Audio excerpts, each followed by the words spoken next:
better. So my time starts now. So yeah. So I believe that somebody tells me life is a long tunnel.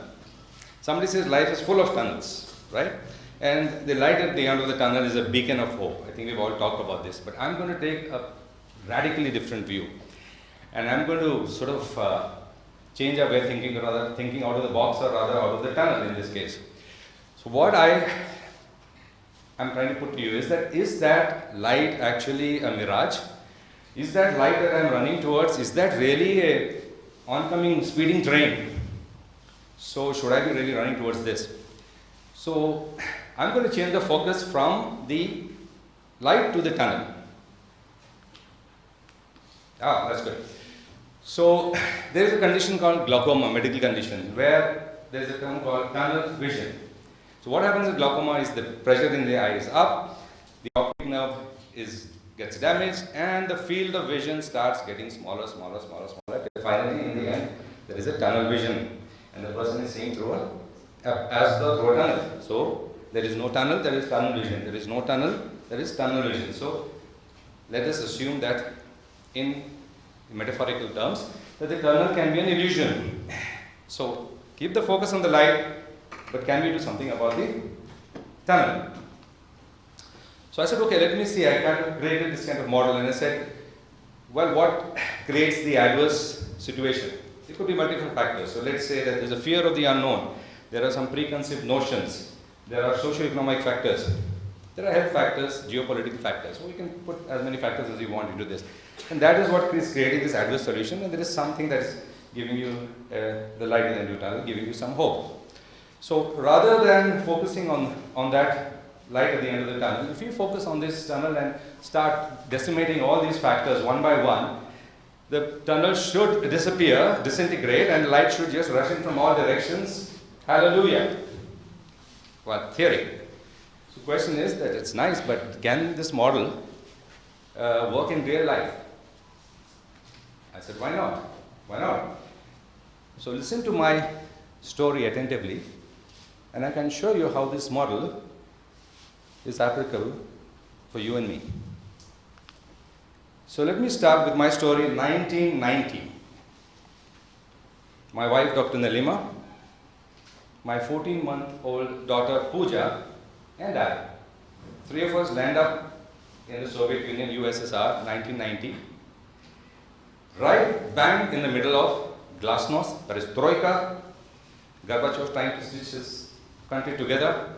There is a sort of a dual authority conflict happening between Yeltsin, Gorbachev, and there is this Great Depression or hyperinflation, economy going haywire, and we are there right in the middle of three of us arriving there for the first time.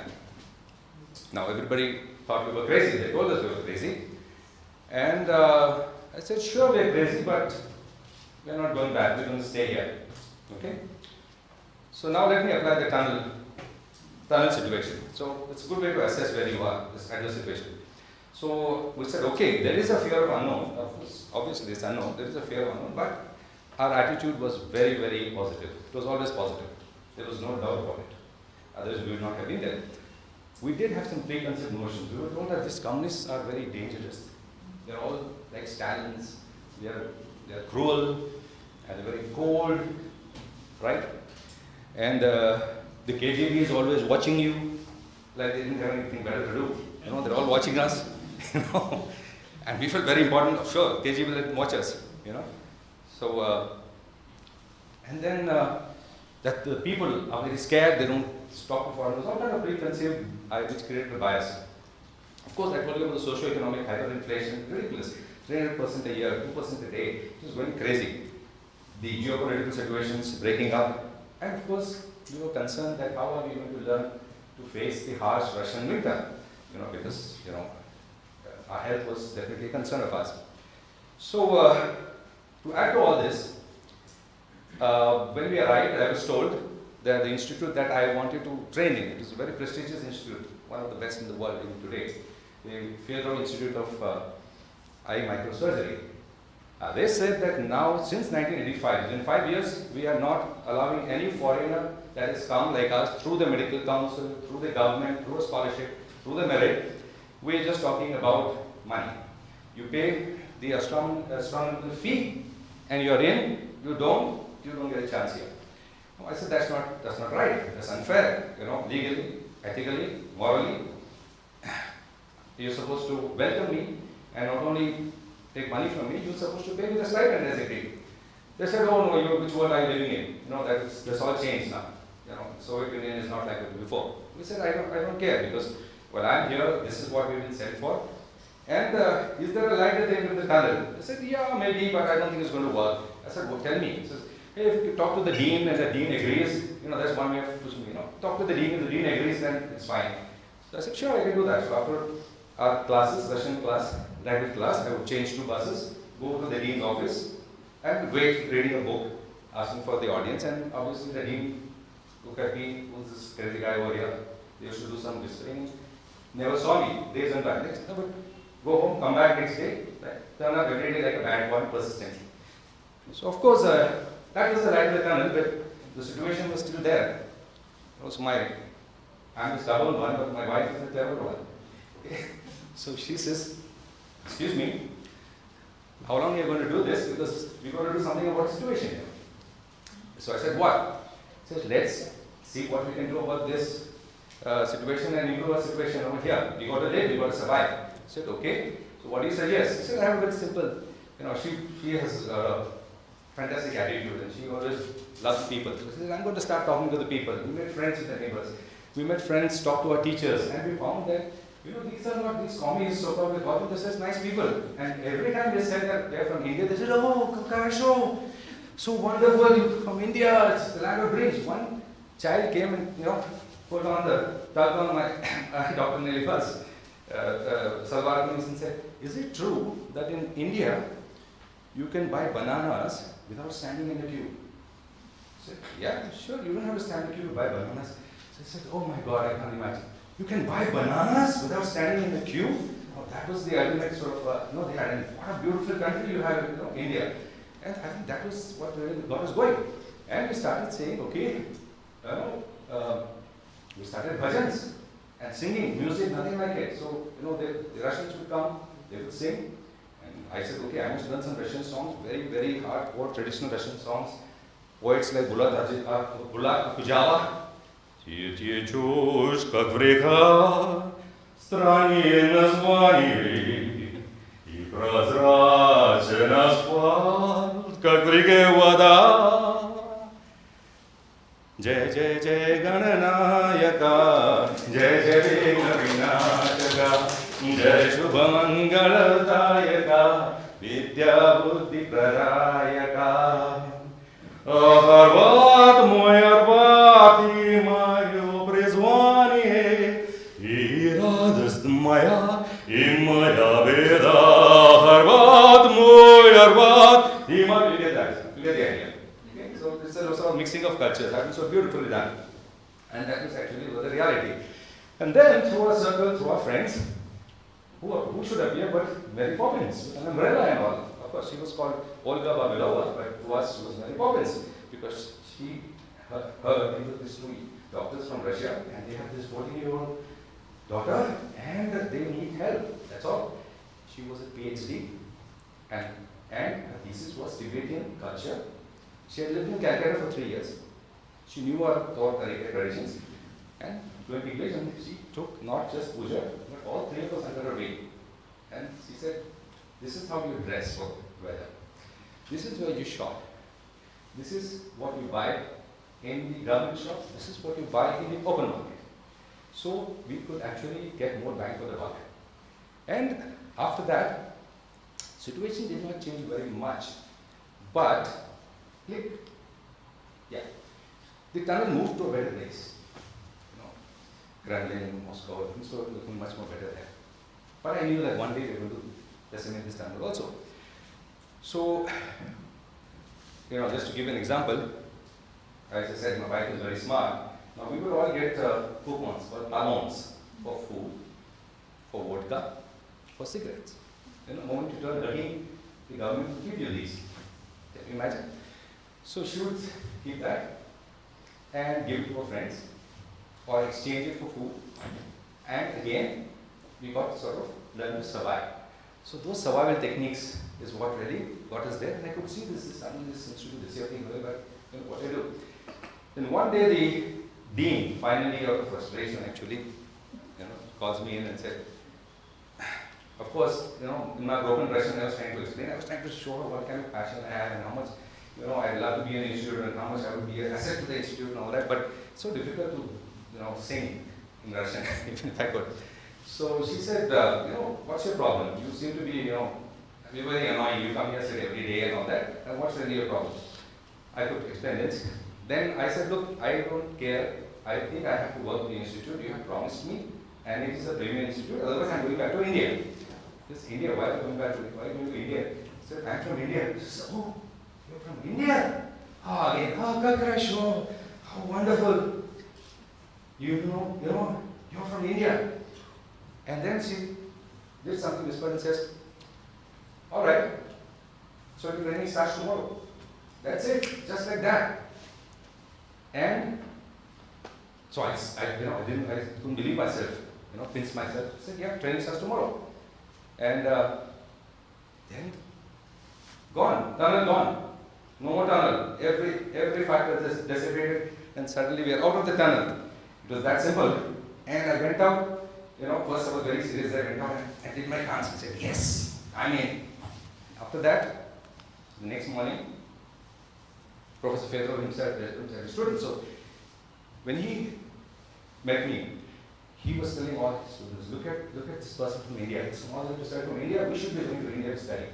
These people are so advanced in their civilization that we are nothing but toddlers in our diapers running around. So that was the kind of build-up I was getting. I was feeling so good out of the tunnel. And he said, son, in my institute you will not learn how to operate with your hands. You will learn how to operate with your mind. That was a eureka moment for me. That was a moment where a surgeon became an innovator. And after that, there was no turning back. And, I was rubbing shoulders with the Academia Nauks, top academicians in my field, the professors, innovating, learning. I was invited all over the world to demonstrate techniques, etc. But that's a different part of the story. Let me come back to this story. So what really happened was we were now out of the tunnel.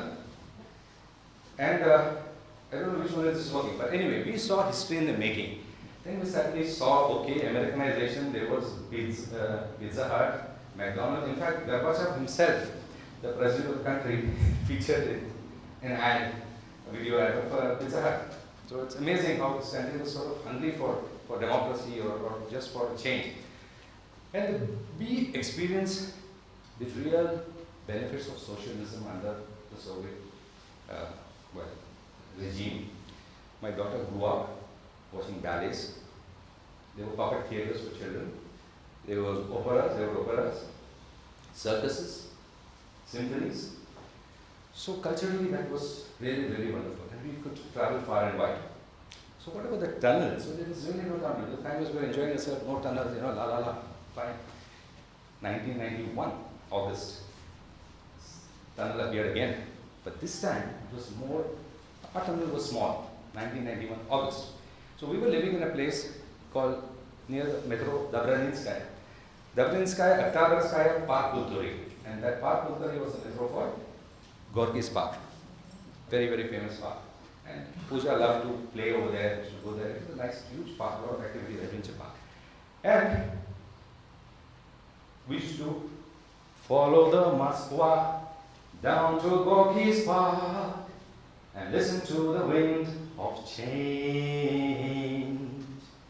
The August summer night, soldiers passing by, listening to the wind of change. So we lived that song. 19th August, 1991. In the early morning, there were 4,000 soldiers or more. Hundreds of tanks, armored vehicles. The hardliners actually were trying to take over the government. That was the so-called coup d'etat. And Mikhail Sergeyevich Gorbachev was apparently not well, but he was under house arrest. Yeltsin and his group, the Russian, so the Soviet, the Russian, they were in the White House, the Russian White House. And our friends, Kashmark, Bozhe moi. What's happened? They suddenly thought they're going to go back into those and they didn't know what to do. So they did the next market. They said, now we are no perestroika, no glasnost, no end of the tunnel light. We're going to break the tunnel. They broke the tunnel, they came out on the streets. That was an amazing sight to see. Everybody came out on the streets, picked up whatever they could. And the very interesting thing was, the national spirit was so high, rather than going to the Kremlin, protecting the Kremlin, they ran to the White House, the Russian White House, Parliament, and stood right there. You would see pictures of people trying to push their tanks with their hands. Actually, you would see all these videos are available on YouTube. You could really see that. We were experiencing all this. Yeltsin was talking about tank. There was this barricade, the White House. Yeltsin on his tank, trying to inspire people. Moskva River, on the other side, Hotel Ukraina, where the CNN was showing to the world what was happening live. Now comes this thing that once that changed, and as you know, 3 days, poof, gone. Who was gone? It didn't work. So, on the 25th of December, on Christmas night, we went to bed, Soviet Union, USSR, and we woke up in a new country called Russia. And that is how it was. So, now, does it take time for the clicker to come or? Yeah, okay. So let's come back to the glaucoma, what I'm talking about. So you see, there's the tunnel vision glaucoma, we control the eye pressure. But when you actually look at the various layers of the tunnel, as a doctor looking at it, you find there are factors of lifestyle factors, dietary factors, the hormones have to be optimized, vitamins have to be given to the patient, circulation has to be done. So the treatment for glaucoma involves a sort of a holistic approach, and that's what from 2007 I started practicing. Today on a 100% telehealth platform, that we look at any condition, glaucoma, diabetes, hypertension, cardiac disease, name it. You will always find these layers. You decimate these layers and you are not so much dependent on that light that is at the end of the tunnel. So having said that, we applied, let's see if we can apply this model to COVID. Alright? Now at this point of time, I feel that the light seems to be a vaccine. Everybody's talking about the vaccine. Okay, I have different views on that, but let's presume that that's fine. Okay, we'll wait and see what happens to vaccine. But I don't think many of us are going to wait. Let's look at what else we have to do. We have to do MASH, mask. We have to have the right attitude. A, hygiene.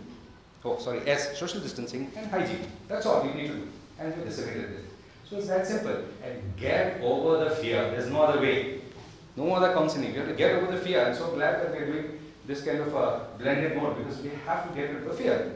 And sometimes the light will go off. And you might think that, oh, the light is gone. But it's just night out there. Just wait for a few hours. The light will come back. Meanwhile, in the darkness, in the silence, introspect. Make the darkness your friend. Hello darkness, my friend. I've come to talk with you again. Because the vision softly creeping left its seed while I was sleeping. Don't lose sight of the vision. And the vision that was planted in my brain still remains within the sounds of silence.